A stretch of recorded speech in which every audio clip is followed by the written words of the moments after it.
Paula Hughes is indicating that you're changing your position on the light lease funds, that back at your time of announcing your candidacy you wanted to use this money for major economic projects. Is that true in your mind, or how would you respond to what you're saying? Absolutely. As I just stated, economic development projects are more narrowly defined in my comments than they are in certainly some of our city council discussions, and we can spend them on that, but we have to pay it back, which is a little bit different. I'm all for economic development, but that has been a very broad term. I've had fellow council members state that economic development can be as broad as planting trees and putting in sidewalks. I think that my definition narrows a little bit so we can be a little more careful in where we spend those monies, and also how we recoup those dollars once they're spent.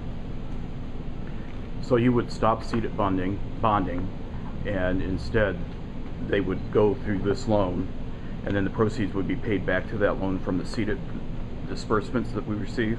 These city light lease funds would be used to pay back, and at the same time as our seated dollars are freed up, as they are being now spent to fulfill our debt obligations, they too would be freed up. But we would create, some experts have called this similar to a bond bank, an internal revolving loan fund. It's easier to think of it as a permanent rainy day fund, and you look at it that way. We borrow from ourselves, but we make sure we require ourselves to be fiscally conservative, and we're always paying it back. And so we're not incurring any new debt. Would you be paying back with interest to the city? I would want to figure out how to do that, but yes, I think if you don't hold the different departments accountable, depending on what the term is, then they're never going to be responsible in their budgets. We know now, for example, that some of the departments have always overexceeded their budgets in terms of infrastructure projects, which sometimes they have to. A major catastrophe, major pipeline is broken, sinkhole or something like that.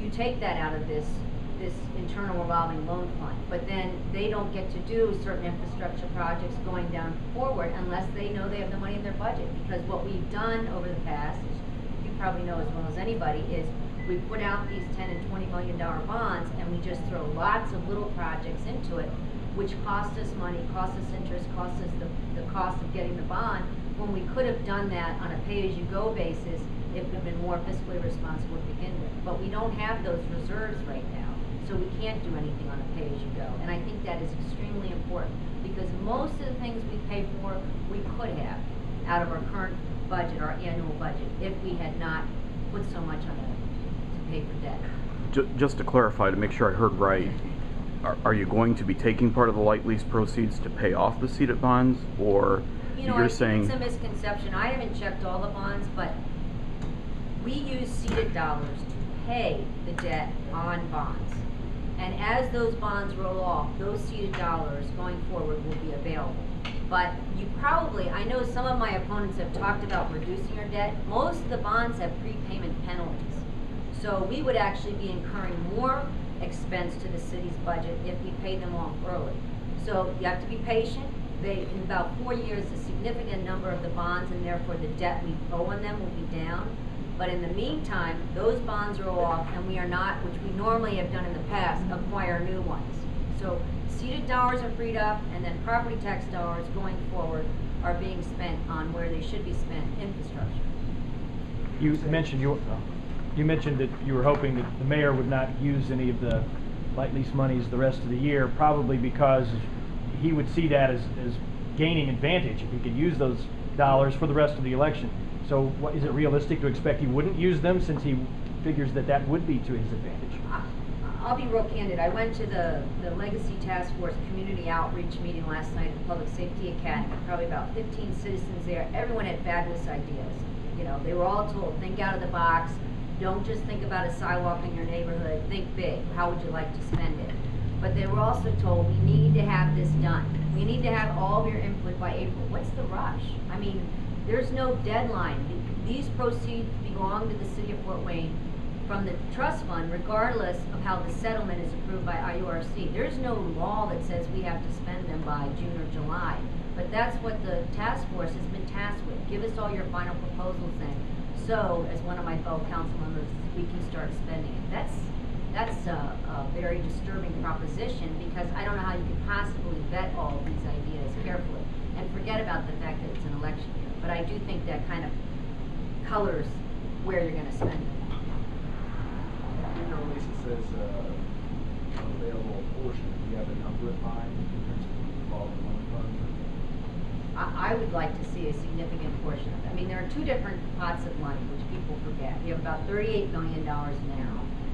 And after you look at, you'd have to evaluate exactly what your infrastructure needs are and how much you put aside. What is the most we have to spend in a year? We don't do bridges normally, for example, the county does. So you take that, I could say 2/3, I don't know how much. But then what's important is those other dollars, the other half of the fund doesn't come really, it doesn't come for 15 years. So people keep thinking we have $77 million to spend, and we don't. And so my concern is these $38 million will be spent very quickly this summer, and then people will say, well, we have the other half coming over 15 years. And my point is we had over $1 million coming in annual payments from the light lease over the last 35 years that were not put in the trust fund, and I'm gonna just put it out there, I'll bet none of us know how those dollars were spent. There is no lasting legacy. So my concern is, unless we have a plan in place that we are at least preserving half of this asset, those dollars will not be saved, they'll be spent. And that $2.5 million or so that we're gonna get over the next 15 years, it'll just be spent on everyday operating funds, just as the past 35 years of white lease monies were spent, and we'll have nothing to show for it. Because then we don't have to tighten our belts and have an accurate budget, because we always have this money coming in to sort of cover our expenses. Any other questions? Pretty simple. All right, thank you very much.